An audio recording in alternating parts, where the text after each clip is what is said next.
I feel like I've been giving a lot to this organization. I feel like it's my turn to lead the way, and I'm ready to take that on. I am the one who makes the calls now, and my word is absolute. Not gonna get you.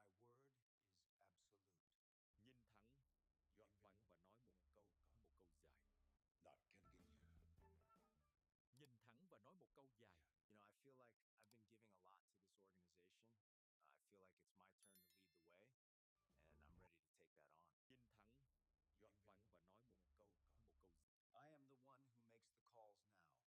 word is absolute. Not gonna get you. I feel like I've been giving a lot to this organization. I feel like it's my turn to lead the way, and I'm ready to take that on. 4:17 a.m. The desert outside Phoenix is black and silent. The kind of silence that makes every sound feel illegal. Then the world splits. A bearcat rolls in with its lights killed, tires swallowing sand. A helicopter hangs above the compound like a hunting bird, rotors chopping the night into pieces. Go, go, go! Radios hiss, and the first breaching charge kisses the front door. The blast punches inward with a violent metallic cough. Wood becomes shrapnel. The entry team floods the hallway, rifles up, lasers trembling. A flashbang bounces once, twice, then detonates. White fire blooms through the corridor like a miniature sun. For a fraction of a second, every shadow is erased. Then everything returns in shards. Screams, boots, the crack of commands, the dull thud of bodies hitting the floor. Federal! Hands! Another flashbang, another violent bloom. Rooms clear in seconds. Kitchen, office, back storage. The air reeks of gun oil, dust, and something chemical that burns the throat. A dog barks once and goes quiet. Somewhere deeper, a generator hums like a heartbeat. They find the money first. Vacuum-sealed bricks stacked in black tubs. Tight, clean, obscene. A quick count turns into a number that makes even hardened agents pause. $12.6 million in cash, sealed like meat. Next comes the arsenal. Racks on racks. Weapons laid out with almost religious order. 49 firearms, including 8 AR-style rifles, pistols with extended mags, and 3 suppressors wrapped in cloth like prized jewelry. Ammunition crates sit like tombstones against the wall. Then the drugs. A false panel slides open under a steel table. Inside, 2 kilos of fentanyl powder, smooth and pale as sand, and 1,800 fentanyl pills stamped and bagged, enough to poison a city quietly. Evidence photos snap rapidly. Click, click, click. Each click a nail into a coffin. Finally, the cold room. The door resists, then gives. A wave of sterile chill rolls out. The light inside is too white, too clinical. Shelves line the walls. Not food, evidence bags, 4 sets. Each bag holds pieces of a life. A broken bracelet, a driver's license, a strand of hair sealed in plastic, a phone cracked like a skull. Labels read like prayers for the missing. 4 names, 4 dates, 4 coordinates. And in the center of that chaos of guns, money, poison, and the dead, she stands. Vivian Viv, Rayne Caldwell, 36. Perfect hair, pale lipstick, a blouse too clean for a place like this. Her hands are already behind her back before anyone touches her. Posture composed, chin slightly lifted, as if she's posing for a photograph she commissioned. She watches the agents the way someone watches rain hit a window. Patient, detached, almost bored. An agent steps forward, cuffs ready. Vivian Caldwell, You are under arrest. The metal clicks shut. She doesn't flinch. Outside, under floodlights, the prosecutor reads the indictment aloud as cameras drink every second. Aggravated murder, murder for hire, RICO conspiracy, witness tampering. The words stack like bricks, building a wall no human should survive. The prosecutor's voice hardens at the final line, striking like a hammer on stone. Notice of intent to seek the death penalty. Vivian doesn't blink. She doesn't plead. She doesn't ask why. Her lips part just enough for one slow breath, and her eyes stay calm. Cold weather passing through. The story rewinds to the first bruise, small, quiet, and permanent. Vivian grew up in motel corridors where the carpet always smelled like damp bleach and old cigarettes. Doors slammed day and night, arguments leaking through thin walls like radio static.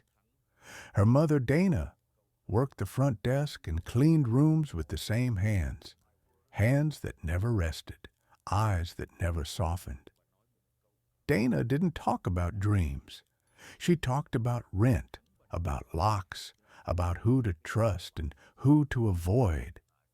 She taught Vivian to read danger the way other kids learned to read books.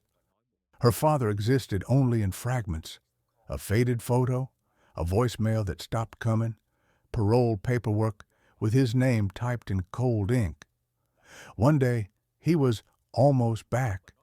The next, he was gone, swallowed by the system, by bad choices, by the kind of gravity that drags men into darkness and never returns them whole. Vivian learned early that people don't disappear with a goodbye. They vanish like smoke, and you're expected to breathe anyway. Kindness, she discovered, was expensive.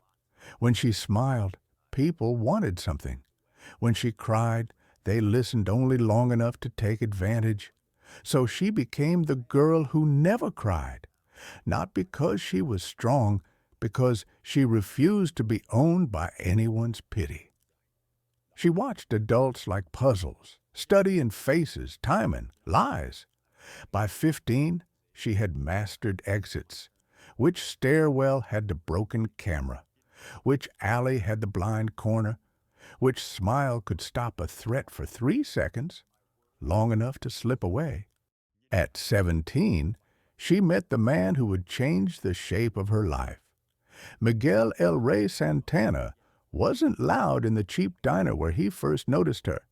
He was magnetic, a street king with clean shoes, confident hands, and a grin that made danger look like opportunity. He asked her name like he already knew it. Vivian didn't blush. She assessed. His jewelry was real. His calm was practiced. His eyes didn't search. He selected. When he offered her a ride, Vivian didn't feel rescued. She felt recruited. And for the first time, the motel corridor behind her didn't look like home. It looked like a cage she'd already outgrown. Vivian didn't enter crime through greed. Greed was loud, reckless, easy to spot. What pulled her in was quieter.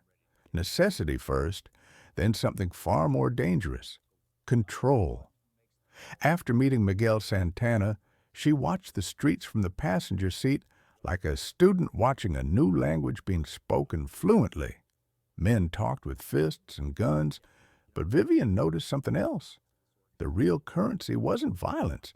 It was information. Who was sleeping with who? Who owed what? Which cop took payments? Which judge drank too much? Secrets moved faster than bullets, and they never missed. Her first job wasn't a shipment. It wasn't a robbery. It was a test.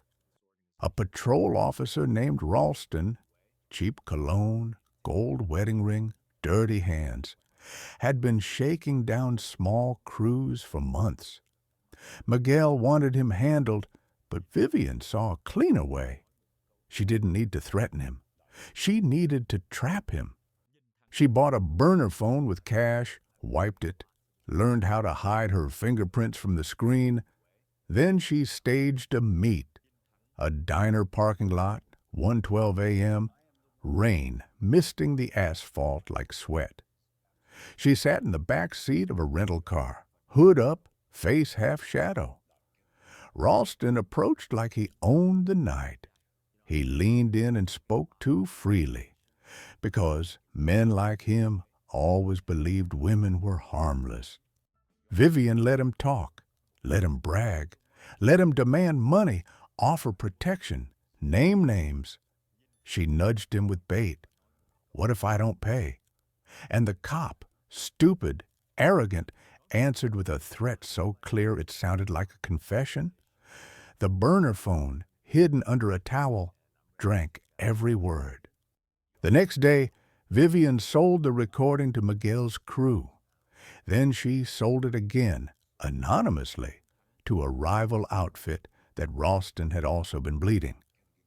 Twice paid for the same truth, twice the leverage.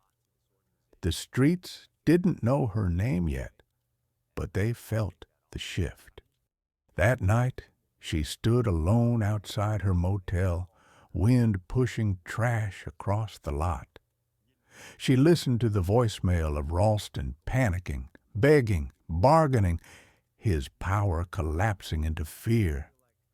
Vivian's lips curved, almost unfamiliar, the first real smile in years, because power felt like warmth, and for the first time, she wasn't cold anymore.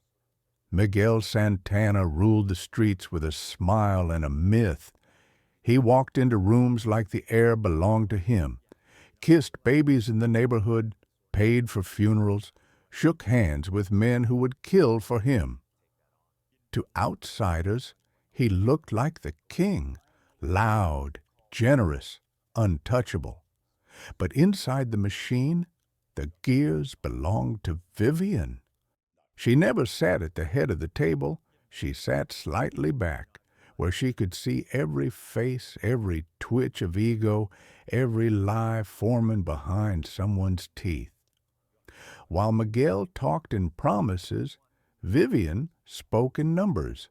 She built the organization the way engineers build bridges, quietly, precisely, with no tolerance for weak structure.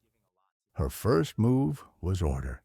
She turned scattered dealers into units, gave them routes that changed like weather, assigned drop points that never repeated. She created a ledger system that wasn't written, only memorized, coded, rotated weekly. If one runner got caught, the map died with him. She introduced two-mouth rules. No one knew more than two contacts above or below. Trust became a staircase with missing steps. Then came legitimacy. Vivian opened fronts that looked clean under sunlight, car washes, vending contracts, a small logistics company that moved furniture at night.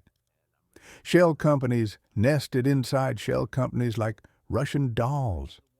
Money didn't just pile up anymore. It flowed, washed, reappeared as payroll, as donations, as invoices stamped and signed. The streets called it luck. Vivian called it architecture.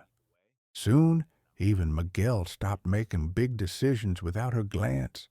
He was the crown, yes, gold and noise. But she was the skull beneath it, the part that didn't glitter, the part that kept everything alive. Men began to whisper a different name in back rooms, low enough not to offend Santana, but clear enough to carry fear. The underboss, the woman who doesn't raise her voice. Vivian never demanded respect. She engineered it.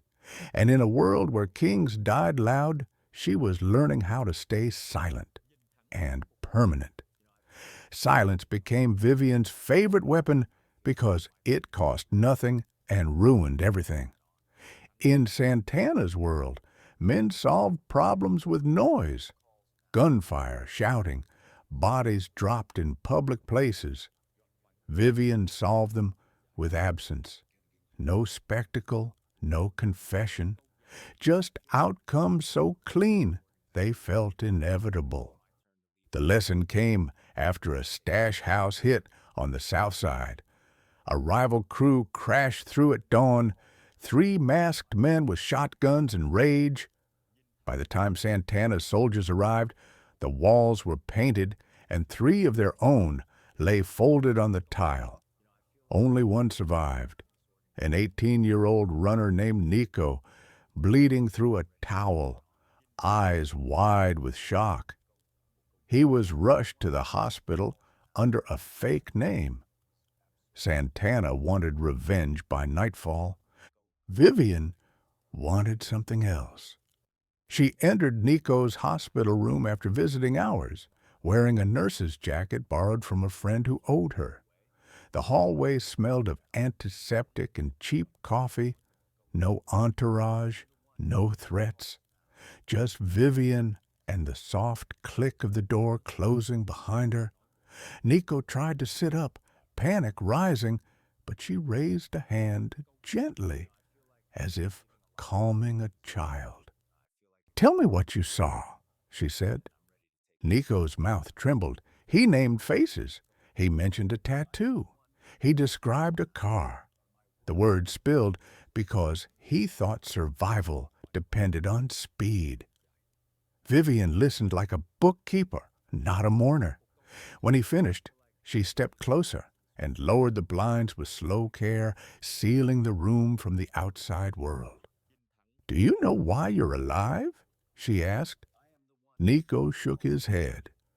"Because they need you to talk," Vivian whispered, "and we need you not to." Her phone buzzed once, a single message. Vivian looked at it, then at Nico, and offered him a cup of water, like kindness. He drank with shaking hands, too grateful to notice the faint, bitter taste. The next morning, Nico's statement was withdrawn. The rival crew's case collapsed. Doctors wrote complications on the chart. No one saw Vivian leave. No one heard a scream. On the streets, the message traveled faster than bullets. You could survive a shooting, but you couldn't survive speaking against her. And Vivian didn't have to shout to make everyone obey. That was her rule of silence. No blood on the sidewalk, no martyr to rally around. Just a quiet disappearance of courage and the city learning to hold its breath. The streets didn't fear Vivian because she was brutal. They feared her because she was precise. Rage was predictable. Rage could be bargained with. Vivian didn't bargain. She calculated. And when she punished, she left behind a signature so clean it felt like a professional document stamped in blood. The theft was small by Santana's standards, but insulting by Vivian's. A driver named Marco skimmed $300,000 from a cash transfer and vanished before dawn. No goodbye, no excuse, just a hollow account and a phone that went dead. Santana wanted to make a show of it. Vivian stopped him with one look. "No noise," she said. "Noise creates witnesses." She didn't send a squad. She didn't call the loud men with knives. She moved like a quiet storm. Within 24 hours, she had Marco's girlfriend crying into a burner phone, his cousin sweating in a bar bathroom, his old landlord suddenly remembering a forwarding address. Vivian didn't threaten them. She offered them choices with sharp edges. Marco was found 2 days later in a drainage canal outside the city, where the desert wind carried the smell away. There were no broken bones, no torture marks, no drama. Just a single, neat gunshot behind the ear. Entry hole small, exit unseen beneath the waterline. His pockets were empty, except for one object folded into the seam of his jacket. A handwritten receipt. Amount, $300,000. Status, returned in full date. Signed, V. No fingerprints, no witness, no evidence that would stand in court, only meaning that would stand in fear. The message reached every runner and every soldier before sunset. Stealing wasn't risky, it was suicidal. And the frightening part wasn't the death. It was the efficiency of it, the way Vivian removed a problem like deleting a file. After that, people stopped asking Santana for permission. They stopped testing the system's edges. They didn't want to meet Vivian's signature because her violence wasn't emotional. It was administrative. 4 women vanished in 6 months, and the city tried to pretend it was coincidence. Different ages, different neighborhoods, different stories. One a waitress working double shifts, one a single mother, one a college dropout, one a real estate intern with a bright future. The news called them missing. The streets called them gone. Families taped flyers to streetlights and begged strangers for leads, while the desert swallowed secrets without leaving footprints. Detective Isaac Monroe didn't believe in coincidence. He had the kind of reputation that followed him into rooms before he spoke. Quiet, relentless, the man who kept digging even after everyone else stopped caring. He collected patterns the way other men collected trophies. And when the 4th woman disappeared, Monroe laid 4 case files side by side and felt the shape of something terrible forming. Cell tower pings, rideshare records, a TM footage, a scrap of surveillance from a gas station. The last signals didn't match perfectly, but they leaned toward the same quadrant, an industrial strip near the edge of Phoenix, where warehouses sat like sleeping beasts. Monroe circled addresses and noticed a repeating detail. 3 of the last locations were near properties owned by different LLCs with clean, harmless names. Sunbright Holdings, Cobalt Rentals, Desert Dove Properties. He ran the paperwork anyway. The LLCs looked separate on the surface, but Monroe had learned to look beneath surface. Same mailing address, an accountant's office that served as a dead drop. Same pattern of rent payments, cash converted into money orders. Same corporate agent signing documents with different pins but identical pressure marks. Monroe traced the filings further and found the thread. The agent's contact number had been used once before, years ago, in a narcotics case tied to Miguel Santana's network. That was when the air in Monroe's office changed. Santana wasn't just a street king. Santana was structure, layers of dealers, enforcers, money cleaners. Monroe knew the department liked to focus on drugs and guns because bodies were messy and politically expensive, but 4 missing women weren't drug weight. They were leverage, cleanup, messages. And Monroe had a sick feeling that whoever was behind it wasn't acting out of impulse. This wasn't chaos. This was control. Monroe wrote the 4 names on a whiteboard in thick black marker. Then beneath them, he wrote one word: why? And for the first time in months, he felt the case looking back at him. Cold, patient, and alive. The FBI didn't join because they cared about flyers on streetlights. They joined because Detective Monroe's files smelled like a pattern the Bureau feared most: organized violence hidden behind clean paperwork. Within a week, a federal conference room filled with maps, photos, and names. Santana's network was already known, but this was different. Drugs could be seized, guns could be counted. Missing women meant something darker: control, disposal, fear. They started with what the streets couldn't hide: signals. Phones didn't confess, but they left shadows. Analysts pulled call detail records, drew spiderweb charts, marked nodes that appeared too often. Santana's crew spoke in fragments: 10-second calls, coded phrases, burner rotations. The task force adapted. If the words were short, they would hunt the silence between them. Timing, location, repetition. Trash pulls came first. Agents in latex gloves tore through black bags behind legit storefronts at 3 a.m., finding ripped ledger pages, pill bottle labels, shipping receipts with corners burned. Pole cameras went up on light posts facing warehouses, recording nights that looked empty until you watched long enough. A white van arriving at 2:11, a second vehicle 4 minutes later, a man carrying nothing in, leaving with a duffel that changed shape as it swung.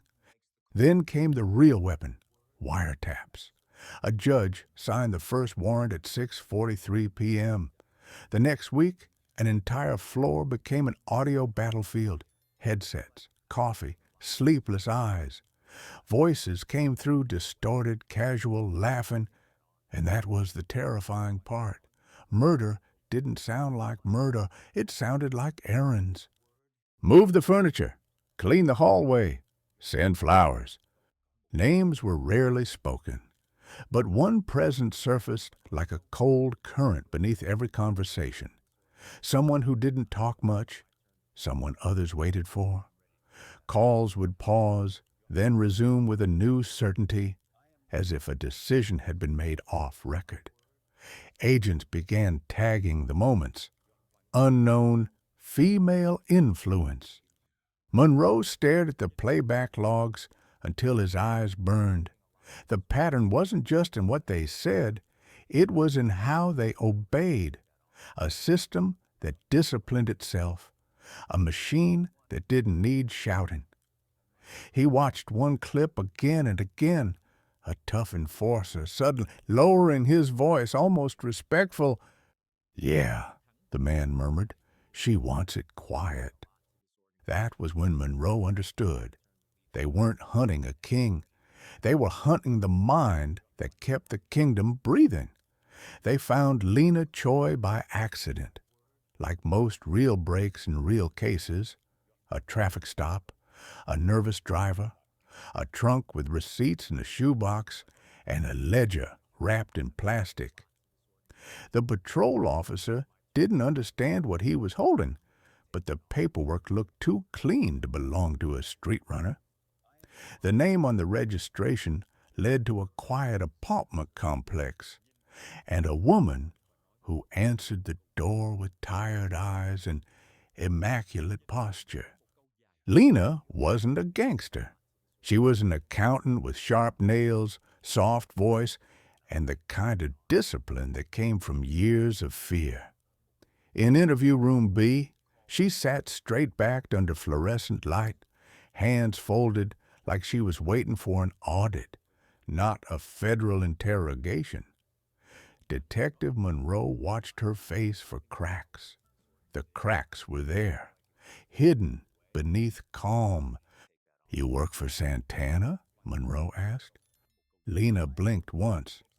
"I work for the money," she said. "Santana just owns the pipeline." The FBI offered her a deal: cooperate, protection, new identity. Lena listened without emotion until Monroe slid 4 missing person photos across the table. The room tightened. For the first time, Lena's mask trembled. "I didn't know it was that," she whispered. "What did you know?" Monroe pressed. Lena swallowed. Her eyes flicked toward the corner camera as if it might hurt her. Then she leaned forward, voice dropping into something almost reverent, like someone speaking about a ghost. "There's a woman," Lena said, "not Miguel. Miguel is branding. She's structure." Monroe felt his pulse slow, sharpen. "She doesn't give orders in words," Lena continued. "That's why you can't catch it on wire. She never says kill. She never says move bodies. She schedules." "What do you mean?" an agent asked. Lena took a breath, shaking now. "She has calendars, not Google calendars, real ones, paper, color-coded."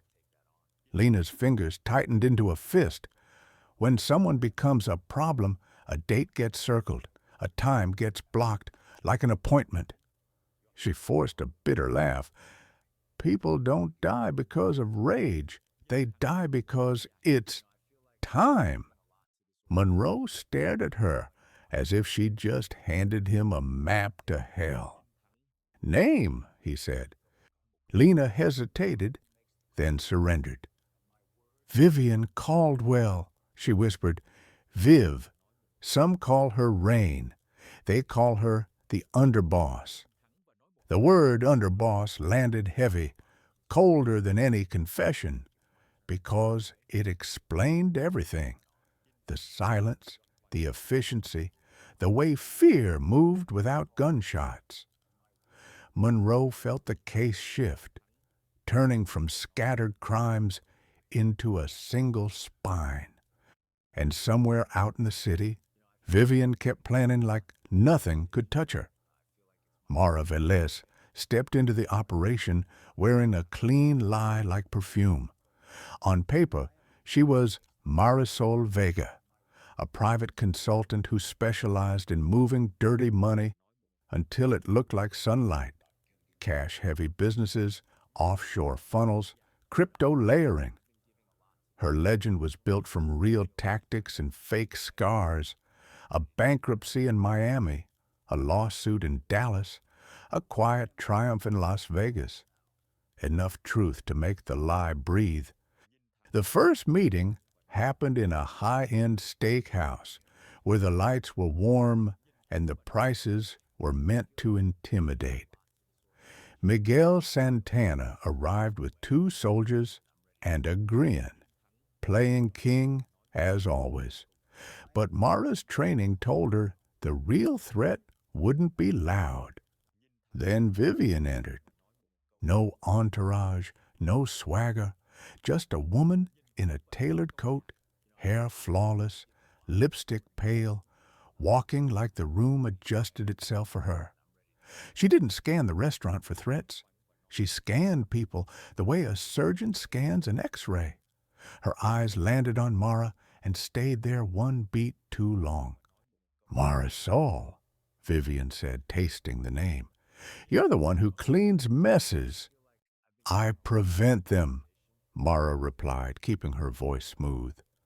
Vivian smiled faintly, almost polite.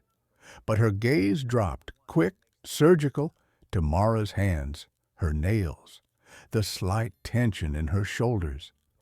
Mara felt it like a blade sliding beneath fabric. Vivian wasn't admiring. She was measuring. Over dinner, Santana talked numbers. Vivian talked silence. She asked questions that weren't about business on the surface, where Mara grew up, what she feared, what she hated. Each question felt casual, but carried weight, testing how the lie held under pressure. When dessert arrived, Vivian leaned closer and spoke softly, as if sharing a secret. "People lie with their shoulders," she said. Mara's spine stayed steady, but sweat cooled at the base of her neck. In that moment, she understood the mission had changed. Getting inside Santana's world was difficult. Getting past Vivian's attention would be lethal. And Vivian, still smiling, already seemed to know exactly what Mara was. Access didn't come as a key. It came as a leash. Vivian let Mara close, but never close enough to forget the teeth. Within days, Mara was inside the financial arteries of the organization, invited into office suites above car washes, walked through warehouses that smelled of oil and metal, shown spreadsheets that looked legitimate until you understood the codes hiding inside them. Vivian spoke in calm directives, turning crime into logistics. "This company pays that company," Vivian explained, tapping a screen. "That invoice becomes payroll. Payroll becomes taxes. Taxes become protection. If you want to survive in America, you learn to look clean." Mara nodded, listening, recording every detail in memory the way a diver counts oxygen. Each night, she reported through dead drops and encrypted bursts, numbers, locations, names. But the deeper she went, the more the operation felt less like a gang and more like a corporation designed by someone without a soul. Vivian showed her the vault beneath a rental office. Steel door, biometric lock, silence so thick it pressed against the ears. Inside were stacks of cash and hard drives labeled in neat handwriting. A small fridge held vials of something clear. Vivian noticed Mara's glance. "Insurance," Vivian said, smiling. "Not for us, for them." Mara asked carefully. "Them?" Vivian's eyes didn't soften. "People who forget their place." Later, in a private car ride, Vivian spoke again. Quiet, almost gentle, like a teacher explaining gravity. "We don't sell violence," she said. "We sell certainty." That sentence stayed in Mara's skull like a bullet. It explained why everyone obeyed, why witnesses vanished, why bodies appeared without drama. Violence was just the tool. Certainty was the product. The danger became physical the night Mara saw the basement corridor lined with plastic sheeting. A man was dragged past, gagged, eyes wide. No one shouted, no one hurried. It was routine. Mara forced her face into calm as her stomach turned. Vivian appeared beside her without warning, voice low. "You're steady," she murmured. "That's rare." Mara knew then she wasn't just gathering intel. She was being evaluated, whether she could handle the monster she was standing beside. And the closer she stood, the more she understood. In Vivian's world, proximity wasn't privilege. It was a countdown. Vivian tested people the way fire tests paper, quietly, without mercy. Mara sensed it the moment she was summoned to a back office above a logistics storefront. Blinds drawn, one lamp burning like an interrogation. Vivian sat behind a desk with no clutter, no photos, no softness. A folder lay open beside a burner phone. "You said you prevent messes," Vivian began, voice calm. "So I'm giving you one." She slid a photo across the desk. A man in his 40s, thin beard, nervous eyes. Next to it, an address, a plate number, a schedule. "He's been talking," Vivian said. "Not enough to hang us, enough to attract attention." Her nails tapped the paper once like a judge's gavel. Mara kept her expression neutral. What do you want? Vivian's gaze didn't blink. I want his location by midnight. Nothing else. I don't care how you get it. A pause.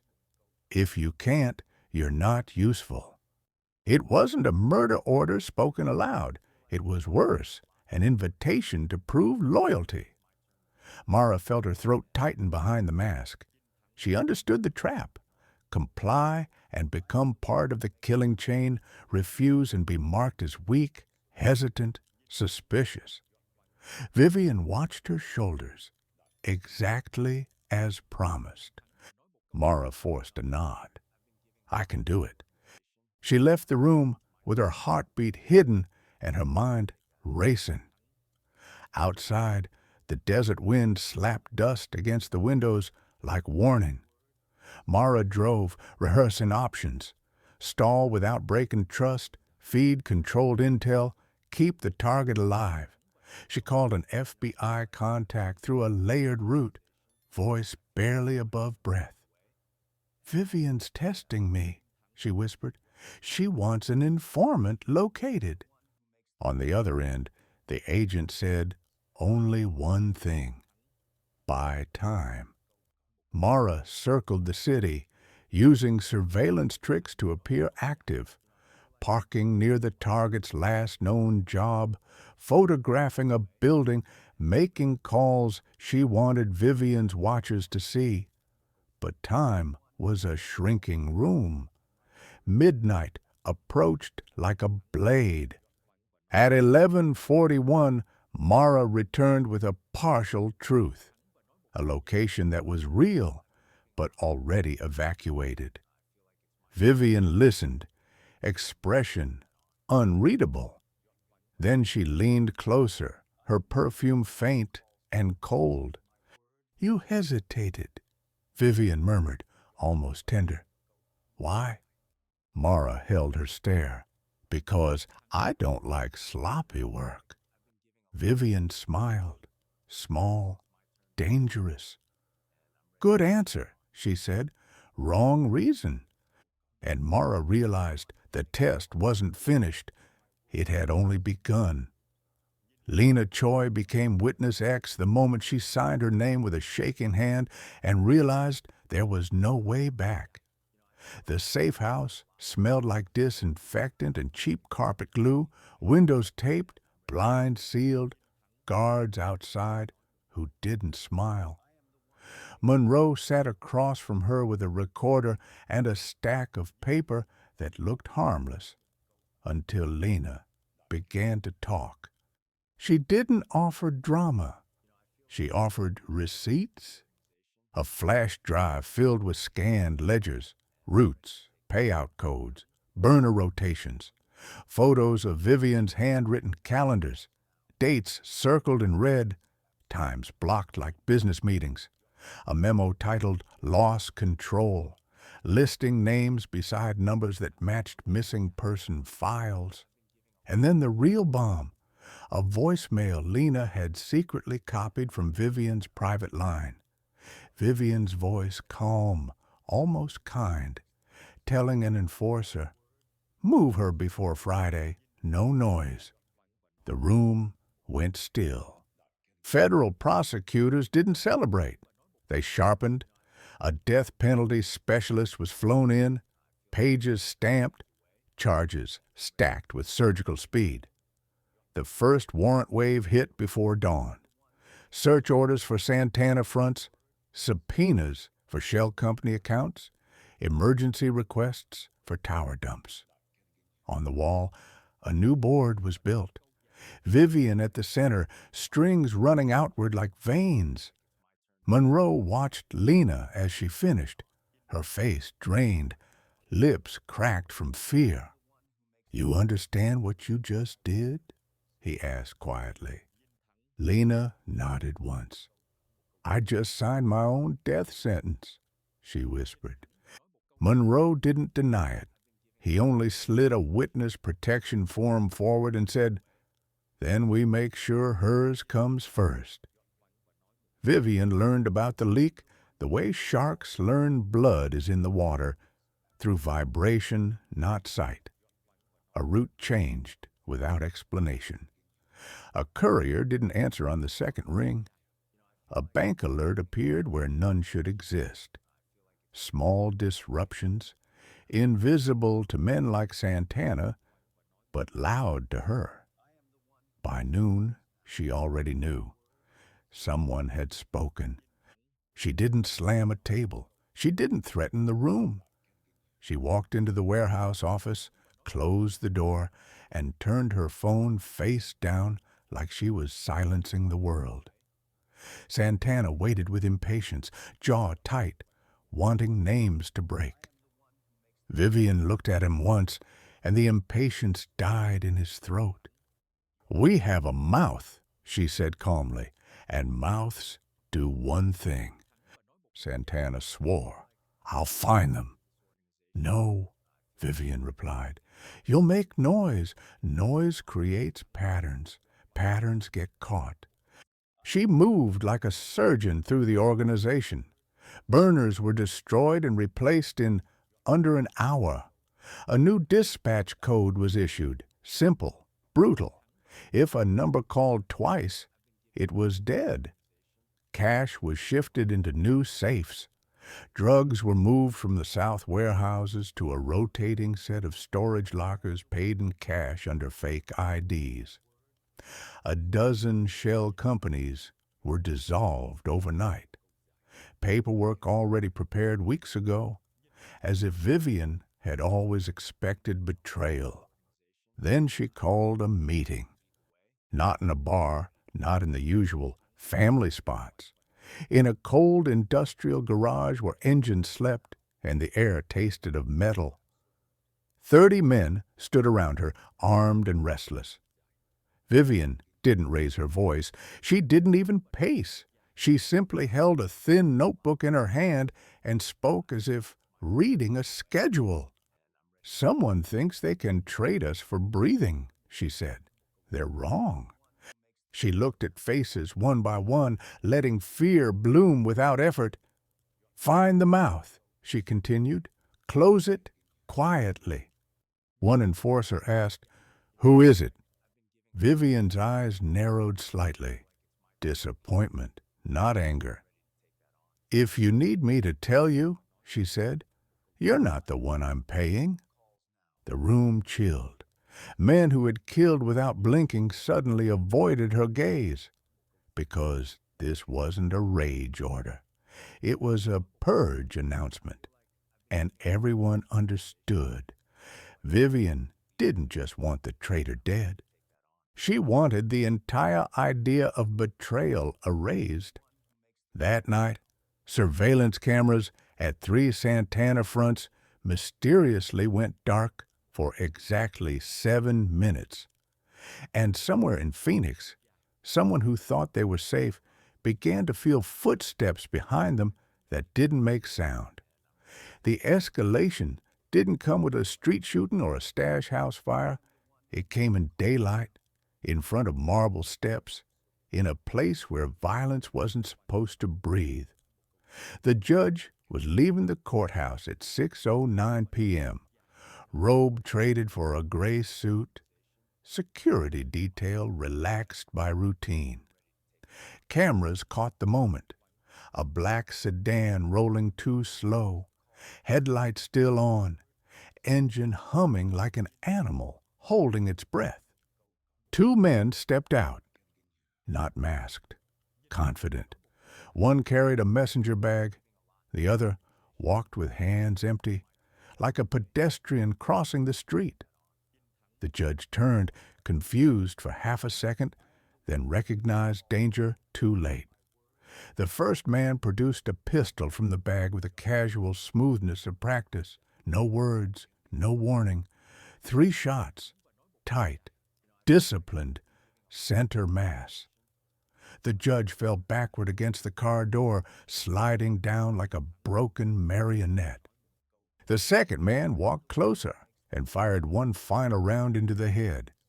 Execution style, clinical, a signature. The killers didn't run. They moved at a controlled pace, climbed back into the sedan and vanished into traffic before the screams fully arrived. When officers flooded the scene, they found no casing scatter, no panicked footprints, only a dead judge and an entire system humiliated in public. Inside the task force command room, Monroe watched the footage on loop until his jaw locked. A federal prosecutor slammed the table so hard Coffee jumped. "This is an attack on the court," she snapped. "This isn't gang violence anymore." It was worse than murder. It was a message to the state. You sign warrants, you die. Within hours, the case transformed. Federal statutes stacked like weapons. Obstruction, retaliation, racketeering enhancements. And then the words that changed the temperature in every meeting. Aggravated murder. Death penalty eligible. A line had been crossed that couldn't be uncrossed. Monroe stared at Vivian Caldwell's photo on the board. Perfect hair, pale lips, calm eyes. He didn't need a confession to understand. The hit was too clean, too strategic, too fearless. Santana's men killed from emotion. This was leadership. And somewhere in Phoenix, Vivian sat in silence while the news played the judge's name on repeat. She didn't smile. She didn't flinch. She simply watched the state panic because panic was weakness. And weakness, Vivian believed, was something to be exploited. The arrest attempt on Santana was supposed to be clean. Fast warrants, sealed roads, a quiet grab before sunrise. But Miguel El Rey Santana smelled traps the way wild animals smell smoke. At 3:38 a.m., his convoy left a warehouse district in 2 SUVs and a black Charger, headlights off, moving like shadows through empty streets.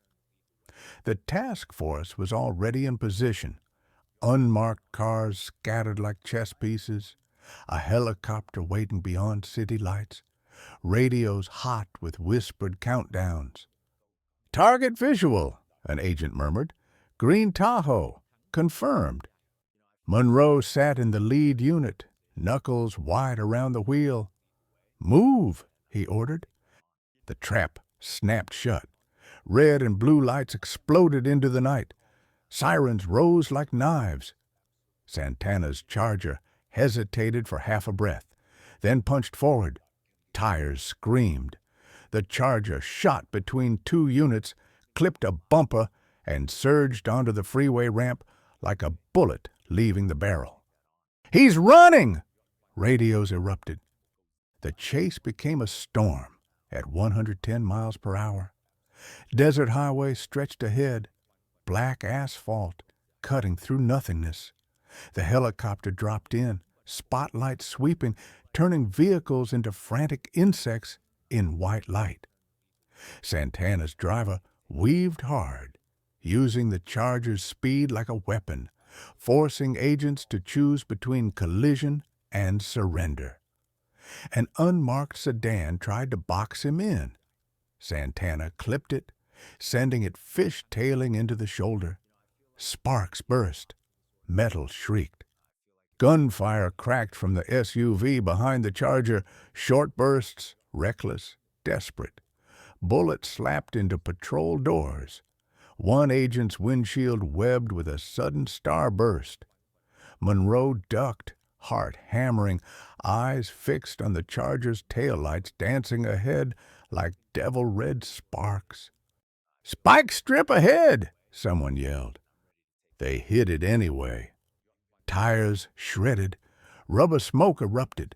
The Charger skidded, spun, nearly rolled, but the driver fought it back, scraping sparks and staying upright. For a second, it looked like Santana would crash. Then the Charger lunged off an exit ramp into open desert roads, dust rising in a brown wall behind them. Monroe followed, swallowing fear. Engines howled. Wind battered the cars. The desert swallowed sound and left only motion. Pure, violent motion. Santana wasn't escaping because he was fast. He was escaping because he had already decided either freedom or war. They hit the warehouse at 2:16 a.m., not with sirens, but with silence. Unmarked vans sliding into the industrial lot like predators. The building looked abandoned, but Monroe knew better. Santana's weapon hubs were never loud. They were invisible. A breaching ram kissed the side door once, twice. Then the steel gave way with a scream. "Clear!" Agents flooded in, lights cutting through dust and darkness. The air smelled of fuel, sweat, and cold metal. Crates sat stacked like coffins. In the far corner, a figure moved, then another. A shotgun rack clattered as someone reached for it. Everything exploded at close range. A suspect charged straight at the entry team, swinging a crowbar. An agent blocked with his forearm, pain snapping like electricity, then drove a knee into the suspect's ribs. Another man lunged from behind a forklift, knife flashing. Monroe caught him, grabbed the wrist, and slammed it against a concrete pillar. The blade dropped. The suspect snarled and head-butted Monroe hard enough to blur the world. The fight became raw and ugly, no distance, no clean shots, only bodies colliding in tight corridors. Someone fired a pistol, and the bullet tore into a steel beam, sparks bursting like fireworks. An agent tackled a gunman onto oily floor, both hands wrestling the weapon.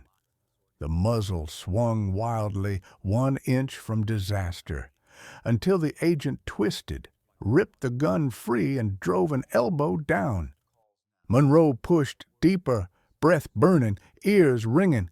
A suspect slammed him into a pallet stack. Wood cracked. Pain shot through Monroe's neck as a hand clawed for his throat. He fought back blind, thumb into eye socket, knee to groin, then staggered, choking on adrenaline. Blood warmed his collar. He refused to fall. In the final aisle, 2 suspects tried to flee through a side exit. Agents closed in. One man grabbed a crowbar again. Monroe met him head-on, fists pounding, each strike echoing through the warehouse like a verdict. The suspect dropped, gasping, weapon gone.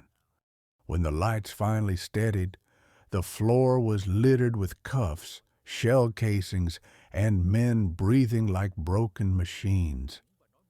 The task force secured the crates. Inside were rifles wrapped in plastic, magazines by the hundreds. It wasn't just a raid. It was hand-to-hand war in the dark. While engines screamed in the desert and men bled on warehouse concrete, Vivian Caldwell existed in a different universe. Quiet, controlled, untouched. She was in a penthouse bathroom high above the city, marble floors cold beneath bare feet, the lights soft and flattering like nothing bad could ever happen here. On the counter sat a silver tray, a glass of water, a pill bottle, a folded silk scarf. Order, even in the smallest objects. The TV in the next room played muted footage of the freeway chase. Blurry headlights, helicopter spotlight, police audio turned into distant static. Vivian watched it through the mirror as she washed her hands slowly, palms together, fingers interlaced, scrubbing as if she could remove the entire world from her skin. Her expression never shifted. No fear, no anger, only attention. A phone buzzed on the counter. not a ringtone, just vibration, like a pulse. Vivian dried her hands with one towel, then another, deliberate. She picked up the phone and read the message without blinking. Chase failed. No contact. Another message arrived seconds later. Warehouse hit. 2 down. We moving. Vivian set the phone down as if it weighed nothing.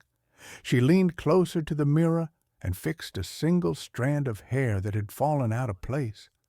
The city below her was on fire in motion.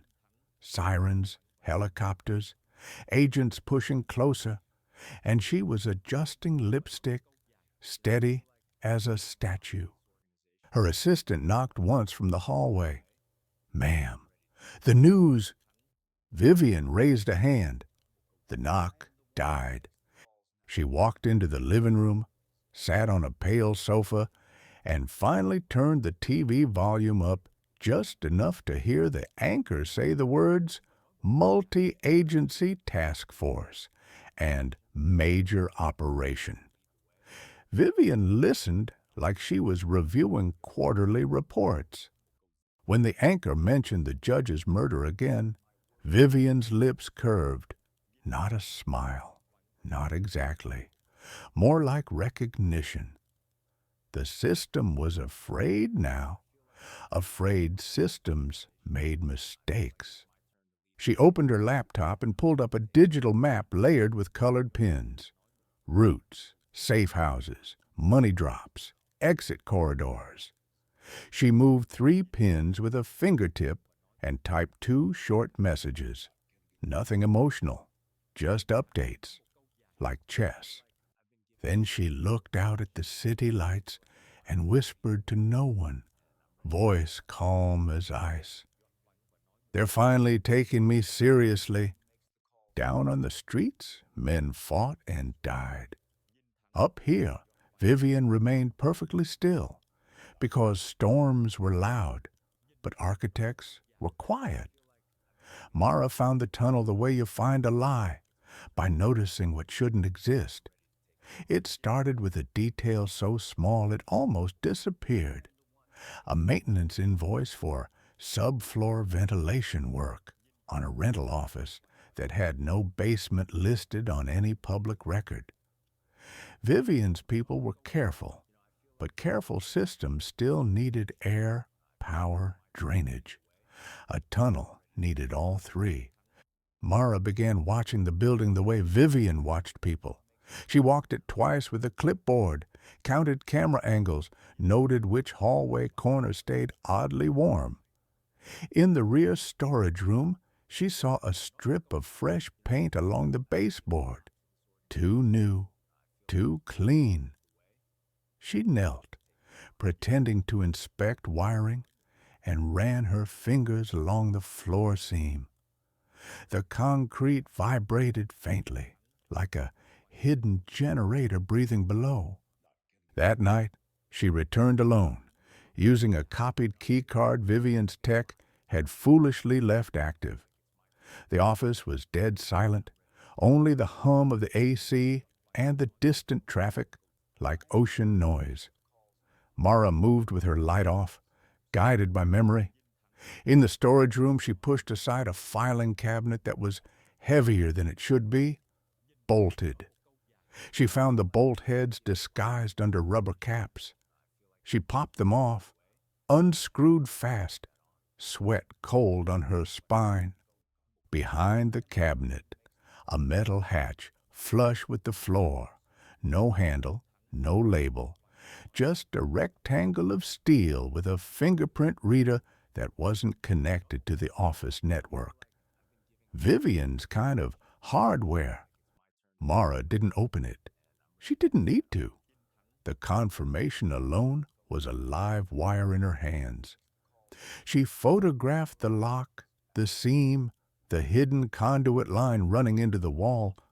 Then she backed away, replaced everything exactly, and walked out like nothing happened. Minutes later, she sent a short, encrypted burst to the task force. Tunnel access confirmed. Under rental office, steel hatch, biometric, possible vault. In her car, Mara sat still, listening to her own breathing. She understood what she'd just found. Not an escape route, an artery. A place Vivian could move cash, bodies, weapons, secrets, without ever touching daylight. And now, Mara knew where the Empire kept its spine. The breach began at 1:03 a.m. with a kind of silence that makes grown men swallow hard. Unmarked units parked 3 blocks away. Agents moved on foot through back alleys, night vision green washing their faces into ghosts. The rental office sat dark, dead, harmless, exactly the way Vivian wanted it to look. Inside, the entry team found the storage room fast. Mara's photos matched reality. The filing cabinet, the disguised bolts, the steel hatch buried in concrete like a coffin lid. The tech specialist bypassed the biometric lock with a clone print and a thin magnetic probe. For a moment, nothing happened. Then the hatch clicked, a soft sound that felt too loud. A cold breath rose from below. One by one, they descended a metal ladder into darkness so tight it pressed against the chest. The air down there smelled of damp cement and electricity, mixed with something faintly chemical. Headlamps cut narrow cones through the tunnel, revealing wet walls, cable lines, and a narrow track embedded in the floor like a miniature railway. "Move slow," Monroe whispered. His voice echoed back at him, swallowed by the underground. The tunnel turned, then dropped. Boots splashed through shallow water. The sound of breathing became the loudest thing. They advanced in a single file, rifles up, shoulders scraping concrete. Every step felt like walking into a mouth. A wire snapped under the lead agent's foot. The world erupted. A small explosive charge detonated ahead, flash and smoke in a confined space, heat slamming into lungs. Shrapnel pinged off concrete like angry insects. An agent screamed, falling hard, leg bleeding through his pant seam. "Back! Back!" someone yelled. But the tunnel was too narrow for panic. Then movement in the smoke. 2 silhouettes rushing from a side crawl space, knives flashing. One suspect slammed into an agent, blade driving toward the throat. The agent caught the wrist, muscles shaking, both bodies twisting against the wall. Monroe lunged, grabbed the suspect's collar, and smashed him into concrete until the knife clattered away. The second suspect went for the injured man. Another agent tackled him, both rolling in dirty water, fists and elbows brutal in the cramped dark. The suspect reached for a pistol tucked in his waistband, hands wrestling, muzzle swinging, until the agent slammed it down and fired once. The shot was deafening underground, a cannon blast that left ears ringing. Smoke cleared, blood mixed into the water like ink. Monroe stared down the tunnel, heart pounding. This wasn't a hiding place. It was a battlefield, designed to kill intruders slowly. And deeper ahead, the darkness waited, quiet, patient, loaded with more traps. They reached the vault at 1:41 a.m., after 2 turns, 1 trap, and a fight that left sweat cooling into fear. The tunnel widened into a reinforced chamber lined with steel ribs, the kind of construction meant to survive bombs. A single door waited at the end, industrial grade, thick as a bank wall, with a keypad and a rotating wheel handle. No graffiti, no markings. Vivian didn't decorate her secrets. The breacher set charges with careful hands. "Stand by," he whispered. The blast was muted, but brutal, a low punch that shook dust from the ceiling. The door buckled inward. Cold air rolled out, dry, refrigerated, sterile. Agents flooded in, light stabbing across rows of shelves and metal racks. For a second, everyone forgot to breathe. Cash stacks rose like bricks, bundles wrapped in plastic, labeled by date and code. Hard drives sat in foam cases numbered like evidence. Several laptops were sealed in anti-static bags. And in the far corner, a steel cabinet held jewelry boxes filled with rings, necklaces, watches, personal items stripped of identity. Mara's stomach tightened. Those weren't trophies. They were inventory. Monroe moved deeper, headlamp shaking. He found a notebook on a clean table, its cover plain, except for one title written in block letters: Lost Control. He opened it and felt the room drop in temperature. Names, dates, coordinates, short notes in cold handwriting. Asset compromised. Remove.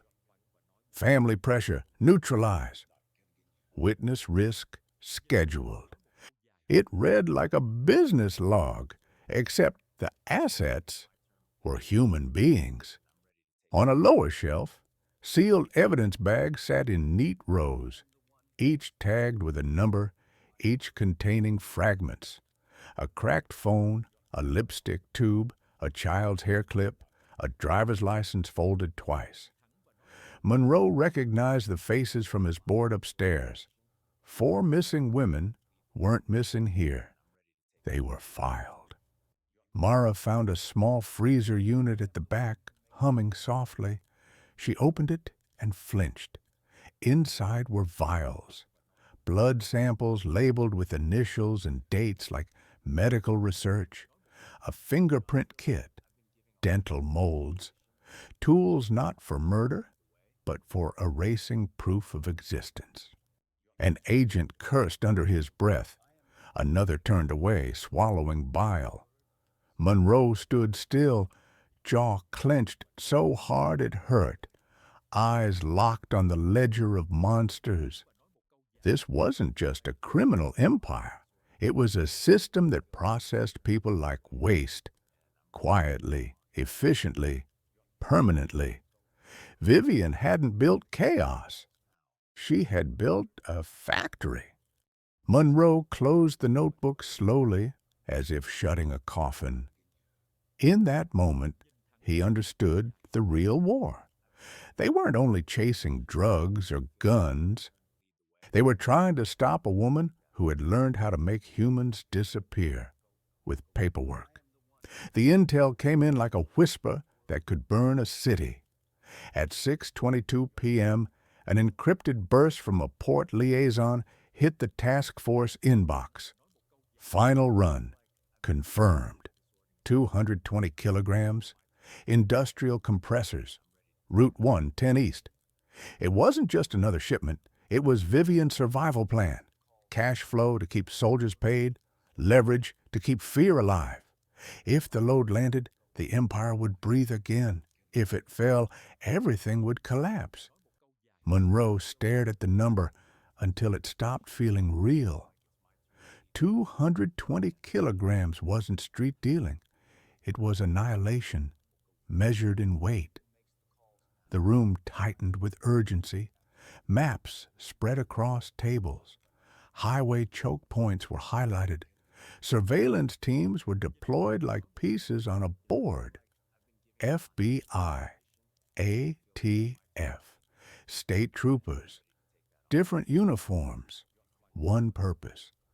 They tracked the cargo through quiet signals. A warehouse gate opening at 9:03 p.m. A truck leaving without lights. A second escort vehicle sliding behind it. The shipment wasn't in a flashy convoy. Vivian didn't move like that. She moved like a ghost hiding inside routine. The industrial compressors looked innocent on paper. Heavy equipment bound for a construction contract.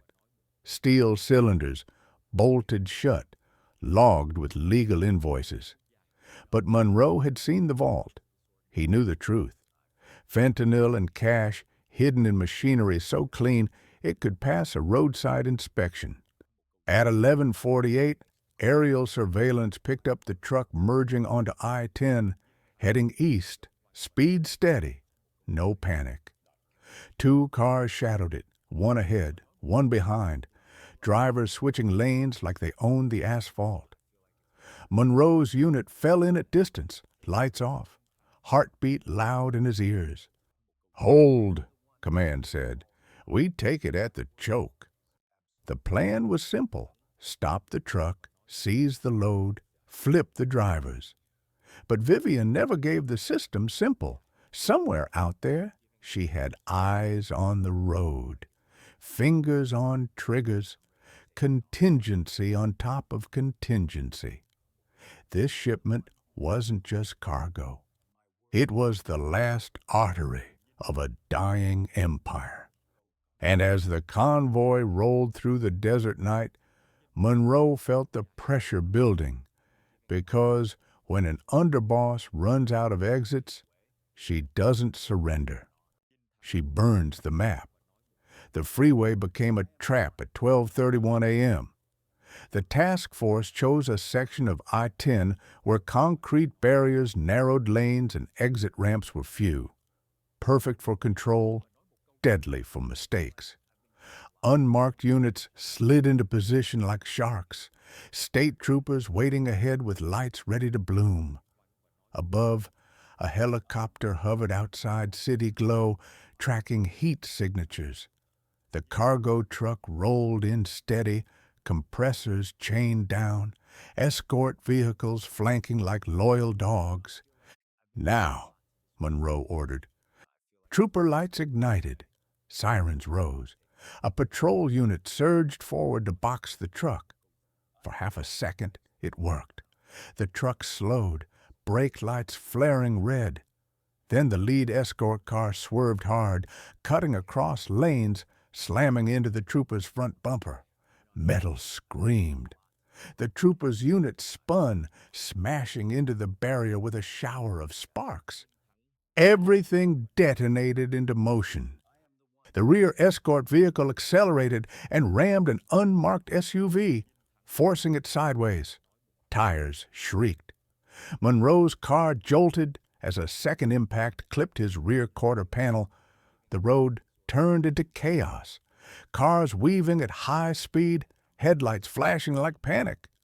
The cargo truck surged forward, driver refusing to stop, engine roaring like a beast. Gunfire cracked, a window shattered, bullets stitched across asphalt, bouncing sparks off the road. Monroe ducked instinctively, then forced his eyes back up. Taillights, lanes, targets. The helicopter spotlight snapped on, a white spear pinning the truck. The driver tried to hide in traffic, swerving between civilian cars, forcing families into split-second terror. "Don't lose it!" radio screamed. A suspect jumped from the lead escort car during the chaos, SMG in hand, firing backward at pursuing units. Agents hit brakes, swerving, some nearly colliding with civilians. Monroe slammed his car to a stop behind a barrier, jumped out, and sprinted toward the shooter as wind from speeding vehicles slapped his body. The suspect fired again, muzzle flashing, until Monroe and 2 agents tackled him onto the concrete shoulder. The weapon skidded.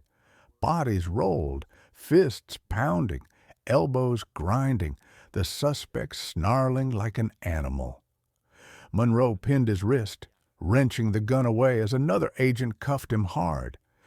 The convoy kept moving. The cargo truck tore ahead into the night, escorts sacrificing themselves behind it like disposable shields. Monroe stood, breathing smoke and adrenaline, watching red taillights shrink in the distance. The ambush hadn't failed. It had begun the real war at highway speed, with no room left for mercy. Santana was caught at 2:07 a.m. in a place that wasn't supposed to exist on any map. A half-built service road behind an abandoned industrial park, where the desert pressed close and the city lights looked far away. The cargo truck had vanished into another route, but Miguel El Rey Santana didn't vanish with it. He'd split off to draw heat, to protect the artery while the heart escaped. And now the artery was gone, and he was alone. Helicopter light pinned his SUV like a nail. Dust boiled behind his tires as he tried to cut through fenced lots, smashing gates, jumping curbs, driving like the world owed him exits. Patrol units boxed him in from 3 sides. Monroe's unmarked car slid into the 4th, headlights blinding. "Stop the vehicle!" Loudspeakers roared. Santana answered with gunfire. He leaned out the window and fired until the pistol bucked hot in his hand. Bullets snapped through the night, pinging off metal, cracking a glass.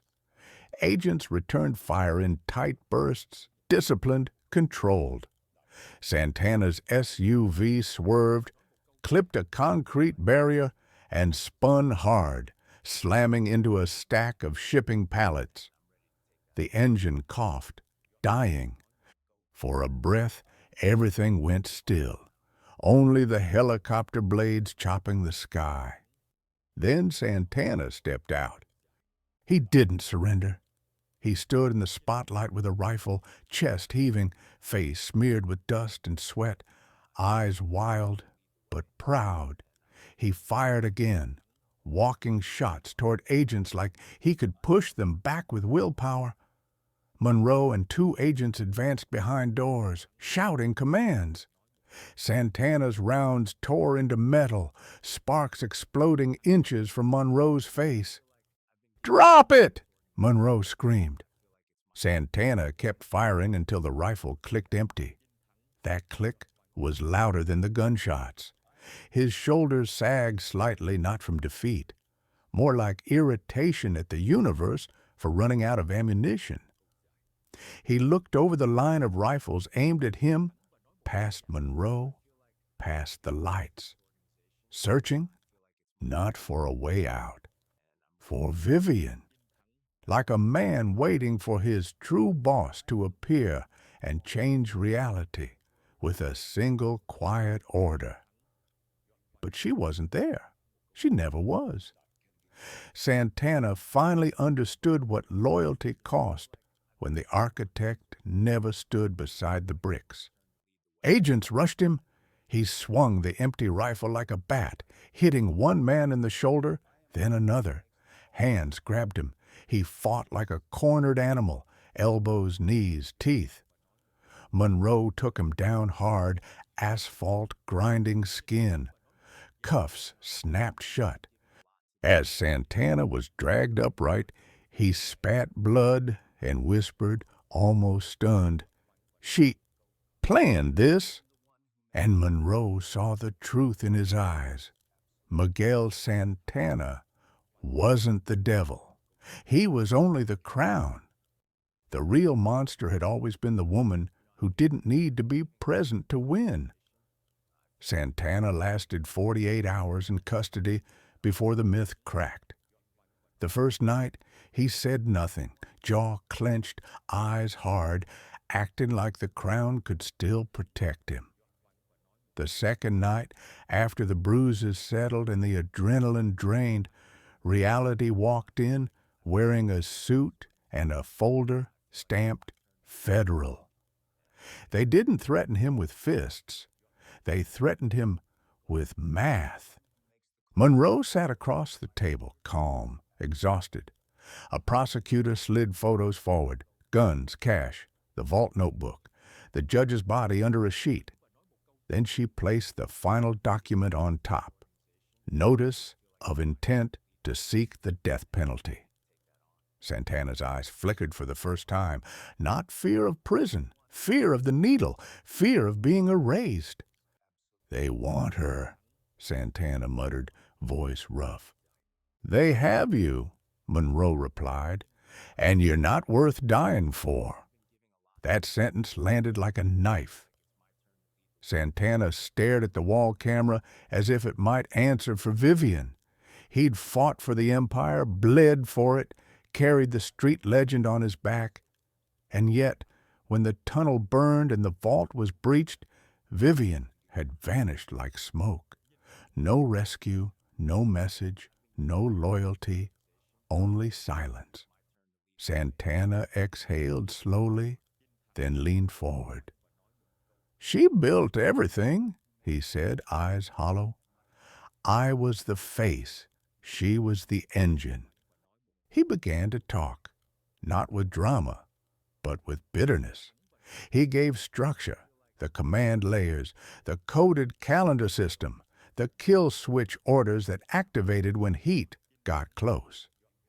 He named the enforcers who handled quiet removals. He mapped the financial arteries, the shell companies, the secret drop points, the tunnel access protocols. Every detail hit the recorder like bullets. The prosecutor asked about the missing women. Santana swallowed hard. "Vivian didn't want witnesses," he said. "She wanted certainty." Monroe watched him as the betrayal completed itself. Not a sudden flip, but a collapse of faith. Santana wasn't saving the city. He was saving himself. But the truth he delivered was a detonator aimed straight at Vivian Caldwell's empire. And when Santana finally looked up, his eyes weren't proud anymore. They were haunted. "Everything she touched turned cold," he whispered. That was the moment the underboss's shadow became a target with a name and a death sentence waiting behind it. The second raid was quieter than the first. No chaos, no shouting, only inevitability. At 4:14 a.m., agents flowed through the desert compound like a controlled flood, boots whispering over sand, rifles steady, eyes locked forward. Vivian's cameras had already been looped. Her outer sensors were dead. This time, her empire didn't see the blade until it was already at the throat. The door came down with one clean charge, no hesitation. The entry team surged inside, clearing rooms with practiced precision. "Federal agents, hands!" echoed off sterile walls. Moneybags and weapon racks were there again, but now they felt like props. Evidence waiting to be photographed, cataloged, buried. Vivian stood in the same hallway as before, framed by broken light and drifting dust. She was dressed, composed, lips pale, hair perfect. She didn't look surprised. She looked disappointed, as if the universe had performed below her standards. Her hands moved behind her back before an agent even reached her. "Vivian Rayne Caldwell," Monroe said, stepping into view. His face still carried bruises from the warehouse fight, but his eyes were colder now. "You're under arrest." Vivian tilted her head slightly, studying him as if he were a new variable. "Detective Monroe," she said softly. "You kept breathing." Cuffs snapped shut, metal on skin. Vivian didn't flinch, not when they searched her, not when they read her rights, not when they walked her past the cold room and the vault door that had once made her untouchable. Her gaze stayed forward, calm as weather. Outside, floodlights turned night into white daylight. Cameras waited, hungry. The prosecutor stepped close, and began reading the charges like a death prayer: aggravated murder, murder for hire, RICO conspiracy, witness tampering, retaliation against the court. Vivian listened without blinking, the desert wind barely moving her coat. Then the final line hit. Notice of intent to seek the death penalty. A beat of silence. Vivian's lips parted, one slow breath, almost amused. She leaned slightly toward Monroe and whispered, so low only he could hear it, "I understand the math." And as they pushed her into the armored vehicle, Vivian didn't look like a woman losing everything. She looked like a woman already calculating what it would cost the system to kill her. Vivian's booking wasn't processed like a normal arrest. It was handled like a hazardous transfer, layers of protocol, clipped voices, doors that locked twice. At the federal facility, her name was spoken with caution, as if saying it too loudly might summon the empire back to life. Fingerprints were taken, DNA swabbed, photographs snapped under harsh fluorescent light that made most faces look human and afraid. Vivian looked neither. She stood straight, shoulders relaxed, eyes steady, as if the camera was doing her a favor. When the deputy asked her to remove jewelry, she did it with slow elegance. Ring, watch, earrings, placing each item down like a ritual. The chain of custody form read like a cold poem. 2 phones, 1 encrypted drive, a leather notebook, $9,740 cash, 1 key card, nothing about bodies, nothing about the missing. Monsters rarely carry their crimes in pockets. In the processing room, the prosecutor arrived with a slim folder and a thicker certainty. She slid the charging documents forward, pages heavy with death-eligible language. Aggravated murder enhancements, retaliation against judicial officials, witness elimination, RICO predicate killings. Vivian read the lines without hurry. Her eyes moved like a machine, fast, accurate, emotionless. "You understand what this means?" the prosecutor asked. Vivian looked up. "It means you want to make me a symbol," she said quietly. "It means you're eligible for the death penalty," the prosecutor snapped. Vivian's lips curved, not into a smile of joy, into a smile of contempt. "Then make it historic," she whispered. Hours later, she was transferred through a corridor that smelled of disinfectant and old fear. The doors ahead were thicker, the lights colder. A marshal announced it like a destination. Death row intake. The final gate opened with a hydraulic groan, swallowing sound. Vivian stepped through without resistance. Inside, the air felt different, heavier, final. Cells lined the hall like sealed mouths. Inmates watched through narrow windows, eyes hollow, faces carved by time. Vivian didn't glance at them. She didn't need to. She had always believed fear belonged to other people. The door to her holding cell swung open. The steel latch clicked shut behind her. For the first time in the entire case, there was no money to move, no route to reroute, no mouth to close. Only concrete, steel, and the long shadow of a state preparing to end her. Vivian sat on the bunk and exhaled slowly, as if disappointed by the simplicity of her cage. Outside, the system celebrated progress. Inside, she stared at the wall and began planning anyway. The trial began like a siege. Cameras packed the courthouse steps, reporters hungry, families trembling behind barricades. Inside, the courtroom felt too small for what it was about to contain. Bodies, money, missing names, a judge executed in daylight. When Vivian entered, shackled at the ankles, she moved with calm precision, chin high, eyes dry. No tears, no apology, only control. The prosecutor opened with war language. She didn't call Vivian a criminal. She called her an architect of murder. Screens lit up with evidence, the vault photos, the lost control notebook, the sealed bags of personal items. Jurors flinched as if the images carried cold. Witnesses came like dominoes. Agents described wiretaps, tailing operations, the tunnel breach. Monroe testified with bruises still faint on his throat, voice steady as steel. Then the judge allowed the recordings. Vivian's voice filled the courtroom, soft, polite, deadly. Move her before Friday. No noise.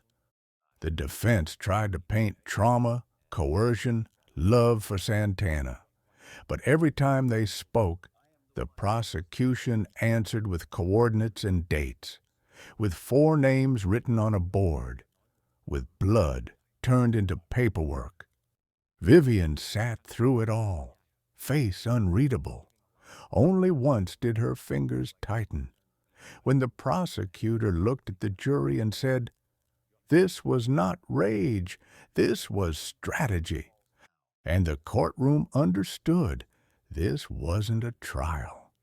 It was a battlefield where truth was the only weapon left. The jury didn't meet a screaming villain.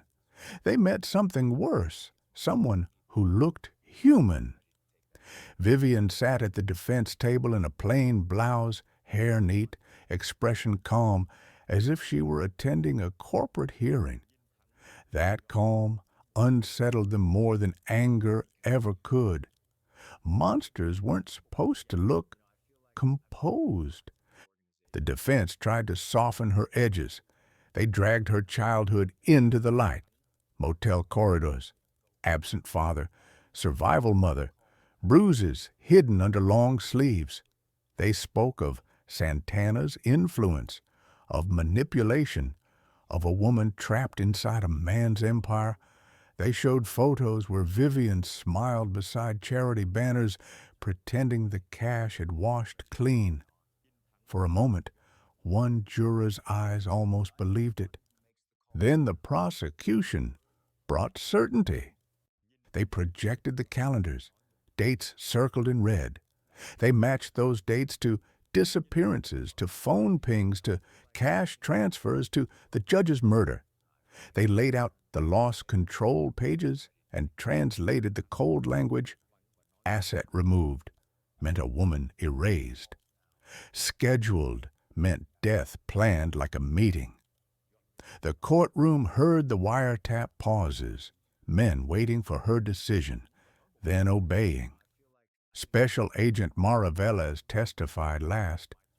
She described Vivian's voice, quiet, polite, like a lullaby that ends in a grave.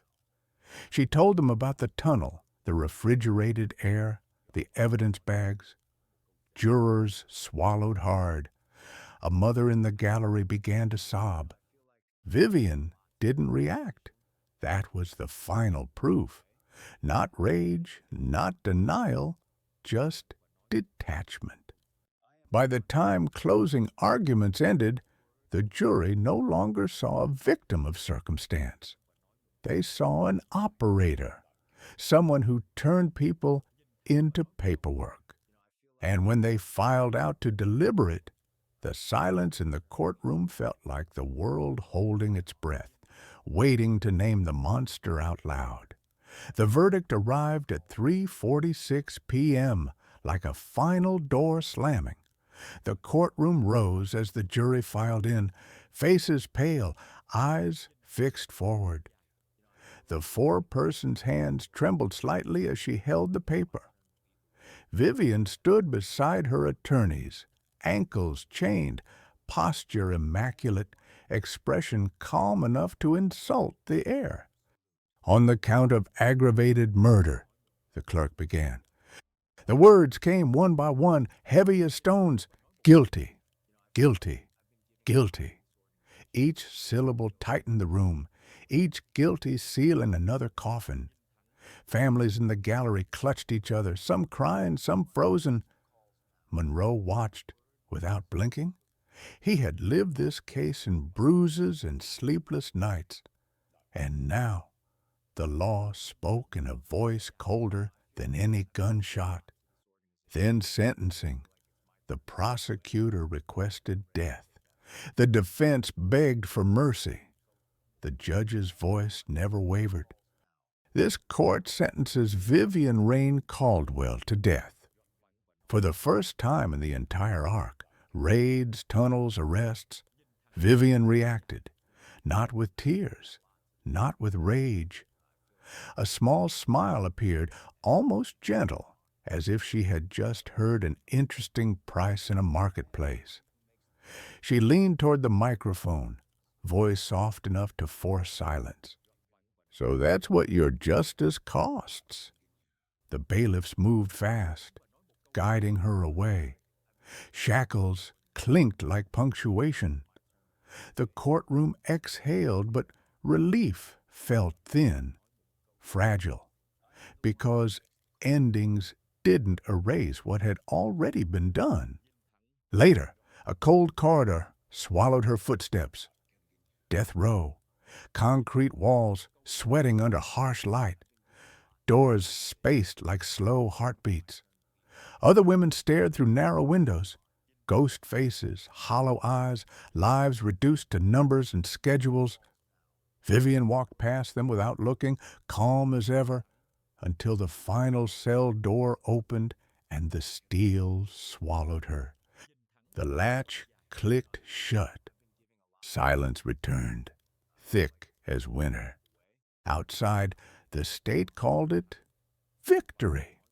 Inside, Vivian sat on a bunk and stared at the wall like she could still command it to move. And the question lingered in that corridor, refusing to die. An echo stronger than chains. When a human becomes a machine for control, where did the person disappear? At the beginning or at the end?